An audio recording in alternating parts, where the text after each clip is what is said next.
Comme vous le savez sûrement, cette année, j'ai arrêté les cours pour prendre une année sabbatique. J'ai eu mon bac en fin de l'année dernière et je me suis dit que cette année, j'allais la dévouer à mes projets. Et je pense qu'il y a beaucoup de gens qui considéraient que c'est une bonne décision.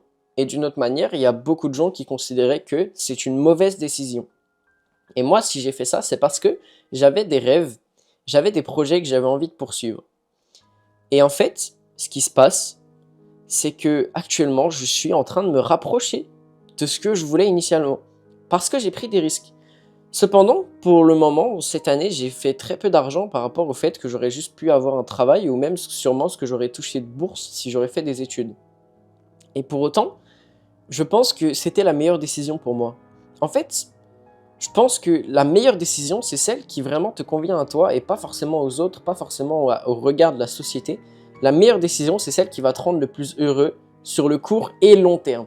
Tu vois. Donc, en fait, si tu peux allier quelque chose qui te rend heureux sur le moment et quelque chose qui te rend heureux plus tard, bah c'est la meilleure décision. Et on peut pas vraiment qualifier quelque chose de meilleure décision comme une généralité, parce qu'en fait, ça va dépendre de chacun. Ça va être propre à chaque personne qui se pose sur Terre. Et souvent, on essaye de se dire, il faut minimiser les regrets. Il faut prendre les décisions qui font que plus tard, on aura moins de regrets. Et je suis le premier à vous dire de faire les choses, quitte à regretter que ça n'ait pas marché ou que c'était pas la bonne décision plus tard, plutôt que de ne pas le faire et de ne regretter de ne pas l'avoir fait. Et en fait, c'est pour ça que j'ai pris la décision de prendre cette année sabbatique. Parce que tout simplement, enfin, je dirais plutôt année de projet, parce que c'est vrai qu'année sabbatique, c'est vraiment uniquement pour réfléchir. J'ai utilisé cette année pour réfléchir, mais en même temps, je savais un minimum déjà ce que je voulais faire. Et en fait, je suis super content de l'avoir pris. Parce qu'en fait, quand je réalise que là, on est actuellement le 4 janvier, que je vais bientôt être monétisé sur YouTube, je vais bientôt pouvoir gagner de l'argent vraiment pour ce que je fais, et ça va peut-être me permettre d'encore poursuivre mes rêves encore plus longtemps. J'ai lancé une mini-série sur Instagram, TikTok et d'ailleurs YouTube Short, où en fait tous les jours je vais documenter ma vie jusqu'à ce que je puisse gagner 10 000 euros par mois et que je puisse réaliser mon rêve de partir vivre au Japon.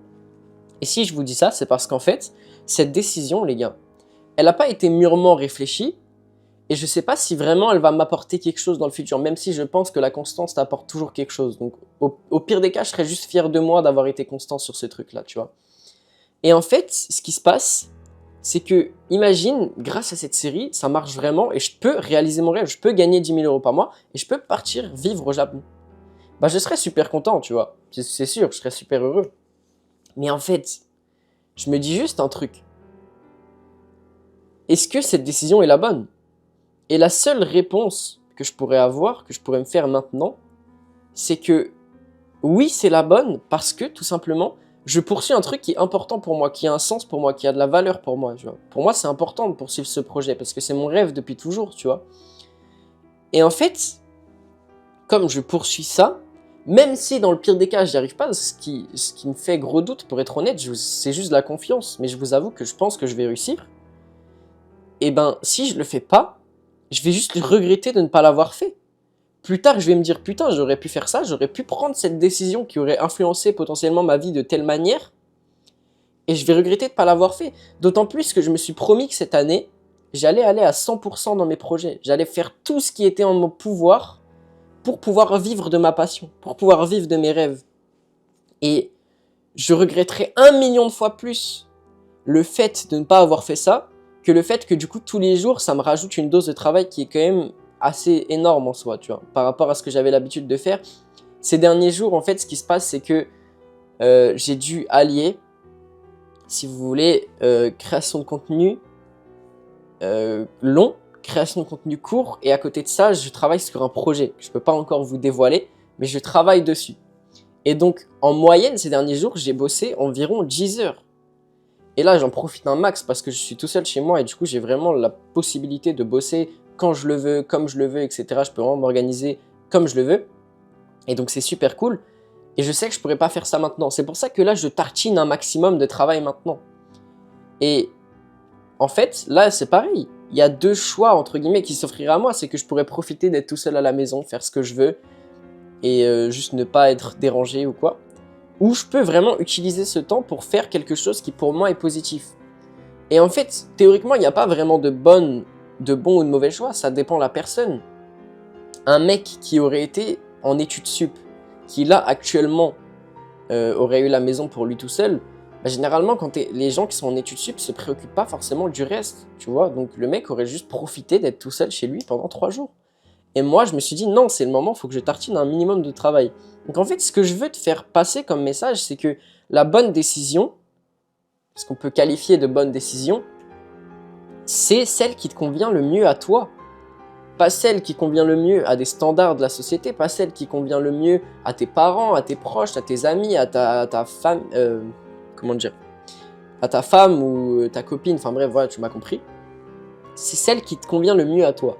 Et forcément, quand tu as d'autres personnes dans ta vie, tu es obligé de réfléchir la plupart du temps de manière non égoïste. C'est-à-dire que tu dois ne pas penser que à toi. Mais je pense que c'est pas malsain de se mettre en priorité et de faire les choix qui impacteront ta vie, ou en tout cas tu penses, qui vont impacter ta vie dans le sens que tu veux. Peu importe les décisions que tu prends, dis-toi que tout a un sens et toutes les actions ont des conséquences. Donc tu finiras forcément par arriver quelque part en fonction de ce que tu as fait. Tu as le choix à ce moment-là de te laisser porter par le courant et juste te dire, bon, bah peut-être que je vais arriver au bon endroit au bon moment et tout va bien se passer. Ou alors tu peux essayer d'influencer la vie. Et quoi qu'il arrive, il faut réaliser que tu es en contrôle. Soit tu es en contrôle de ne rien faire, soit tu es en contrôle de faire quelque chose. Mais quoi qu'il arrive, c'est toi le grand maître décisionnaire de ta propre vie, tu vois. Au final, c'est toi qui prendras toujours les décisions. C'est pas... même si ta mère, elle est pas d'accord, par exemple, c'est pas ta mère qui va prendre les décisions à ta place. Même si tes parents, ils te soutiennent pas dans un truc, c'est pas eux qui vont faire le travail dans ce truc-là, tu vois ce que je veux dire? Et en soi, c'est même limite une réaction logique que, par exemple, tes parents ne te soutiennent pas à 100% quand tu te lances dans un projet qui est risqué. Parce que, si tu vois la logique, tes parents, ils t'ont peut-être eu jeune, ou même ils t'ont eu plus tard, mais ils sont sûrement dans une logique de minimiser les risques. Parce que ils ont cette mentalité, ou dans leur cas à eux, tu vois, dans leur cas précis, ils voient avec des enfants, tu vois. C'est-à-dire que même si ton cas à toi, tu n'as pas d'enfant, tu es tout seul, etc., t'as pas à te soucier d'autres personnes, ils vont voir comme eux. Et c'est ça qu'il faut comprendre, c'est que souvent les gens ils pensent que tu fais une mauvaise décision parce qu'ils ne te voient pas dans ta perspective. En fait, ce qui fait que tu vas prendre une décision, c'est comment tu as été influencé toute ta vie. Dans le sens où les influences que tu as eues quand tu étais plus jeune, tes expériences passées, etc., tout ça va influencer la personne que tu es aujourd'hui et les décisions que tu auras tendance à prendre. Et donc comme personne n'a vécu exactement la même vie que toi, tu vois, parce que on est tous différents, il y a forcément des événements qui se seront passés différemment. Il y aura des traumatismes, il y aura des moments heureux, il y aura des moments qui nous font penser à quelque chose, il y aura des valeurs qu'on portera en fonction de notre éducation, du milieu dans lequel on a grandi. Et donc chaque personne est fondamentalement différente, même si c'est d'un poil, tu vois. Tout le monde n'est pas la même personne et ne prendra pas forcément la même décision, n'aura pas forcément la même réaction vis-à-vis de quelque chose. Et encore, je rejoins la vidéo qui sera sortie hier à mon avis, mais en fait, quand tu prends tes propres décisions, tu as deux types de personnes. Tu as celles qui vont le prendre en fonction de leurs émotions, comment elles se sentent sur le moment, et donc qui regretteront potentiellement plus tard parce que c'est pas vraiment une décision rationnelle, et tu as ceux qui vont prendre les décisions rationnelles et les plus positives pour eux. Et donc, il n'y a pas vraiment de meilleur camp, même si pour moi le meilleur camp c'est celui de la personne qui réfléchit rationnellement. Peut-être que la personne qui réfléchit avec ses émotions se sent mieux comme ça et ça marche bien pour elle, tu vois. Donc tu ne pourras jamais juger quelqu'un pour ses décisions, même si, ok, la plupart des gens, tu vas peut-être te poser des questions.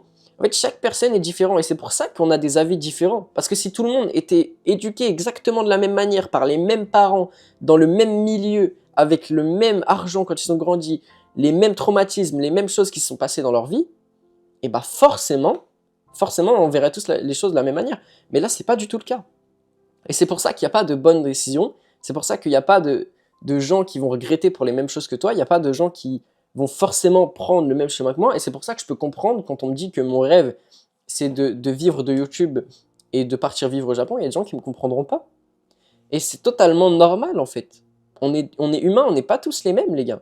Et c'est un truc assez bête, mais en fait, souvent les gens veulent rentrer leur point de vue, veulent rentrer leurs rêves, etc. dans tout le monde. Mais sauf que les gars, on est tous différents. On peut pas tous être exactement conditionnés pareil et vouloir exactement les mêmes choses dans la vie. Sinon, comment voulez-vous que la société avance? S'il n'y a pas des mecs qui voudraient innover, comment voulez-vous qu'on avance? S'il n'y a pas des mecs qui voudraient juste vivre une existence tranquille et qui feraient les travaux, entre guillemets, qui iraient dans les tafs que personne ne veut vraiment faire, juste parce que c'est des gens qui veulent être tranquilles, en fait. Ils veulent que personne leur casse les couilles quand ils sont au travail et ils veulent avoir une vie... tu sais, genre le travail, c'est un truc à part, tu vois. Bah, si personne ne décidait de faire ça, comment la société avancerait-elle? Et c'est ça la question qu'on se pose. Si les gens n'étaient pas tous fondamentalement différents, comment la société pourrait marcher? Parce que on a besoin, globalement, hein, on a besoin d'artistes, on a besoin d'entrepreneurs, on a besoin d'investisseurs, on a besoin de gens qui travaillent dans des travails normaux, tu vois. On a besoin de gens qui travaillent en banque, on a besoin de gens... Enfin bref, on a besoin de tout le monde. Et donc forcément, on a besoin de gens qui prennent des décisions différentes. Arriver à la conclusion que la bonne décision n'existe pas forcément, ce que j'aimerais rajouter, c'est que pour moi, il y a quand même une décision qui aura tendance à t'infliger moins de regrets dans le futur. Et c'est ça qu'on cherche en fait en tant qu'humain. On cherche à minimiser les remords et les regrets. On veut pas regretter ce qu'on a fait avant, plus tard. Et c'est normal.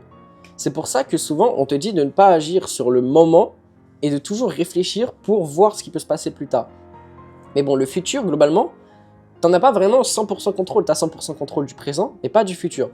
Donc bref, si j'ai une chose à dire, c'est que la bonne décision, c'est celle que tu regretteras le moins plus tard. Donc imagine, je sais pas, t'es amoureux d'une fille ou j'en sais rien, et tu sais qu'elle va partir à l'autre bout du monde.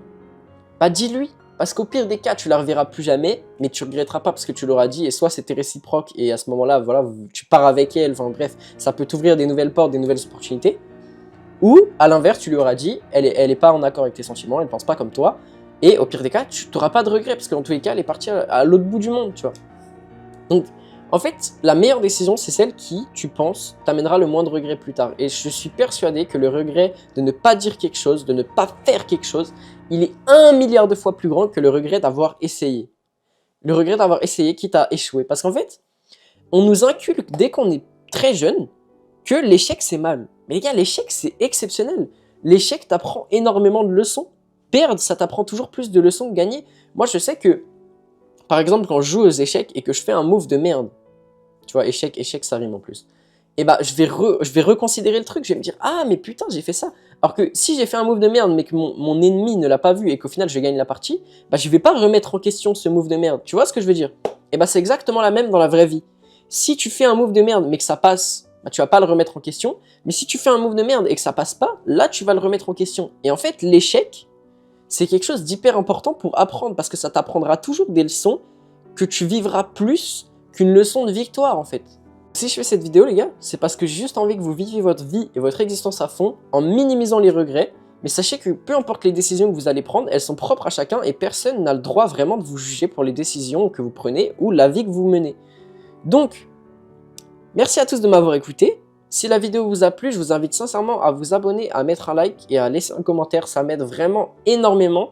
Vous pouvez même pas l'imaginer. Et si vous avez besoin de conseils, d'aide ou quoi que ce soit, ou même si vous voulez juste me parler, n'hésitez pas à venir sur Instagram ou Discord et aller check mon e-book. Tous les liens sont en description, ça m'aide énormément. Et voilà, merci à tous et je vous dis à demain pour une prochaine vidéo.